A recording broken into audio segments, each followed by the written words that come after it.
Vsako prvo sredo v oktobru je svetovni dan cerebralne paralize. To je stanje, ko se možgani ne razvijajo pravilno, ponavadi se to zgodi v zelo zgodnjem otroštvu. In ti otroci imajo zato posebne potrebe.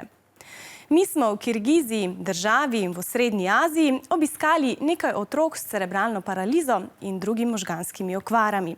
Počitnice preživljajo v domu, ki so ga pomagali graditi tudi slovenski prostovoljci.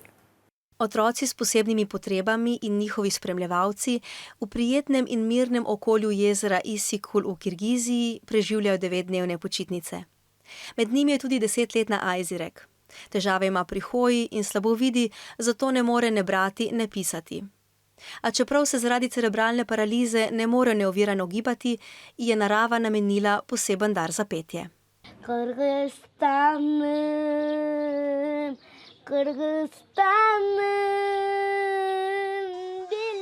Kopanje v jezeru, ki je globoko skoraj 700 metrov in velja za drugo največje ledeniško jezero na svetu, otrokom prinese veliko prijetnih trenutkov. V njem se prvih plavalnih zamahov uči tudi 5-letni Kambarale.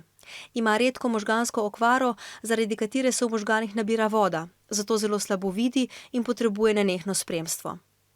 Težave bi lahko rešili z zahtevno in drago operacijo v Rusiji, za katero pa njegovi starši za zdaj nimajo denarja. 10-letna Ajdana dneve ob jezeru preživlja z babico. Čeprav zaradi cerebralne paralize ne more govoriti, je zelo samostojna in družabna. Sporazumeva se z znakovnim jezikom. Počitniški center, ki ga vodi poljski duhovnik, že 4. leto zapored otrokom s posebnimi potrebami ponuja varen prostor za igro in sprostitev. To so z nesebično pomočjo pri gradnji centra omogočili tudi prostovoljci dobrodelne skupine Bejšče Vejdeš iz Pivke. Otroci so posebej za gledalce Infodroma v zahvalo pripravili kulturni večer, na katerem so z igro, petjem in plesom prikazali svoje talente in bogato kirgiško kulturo.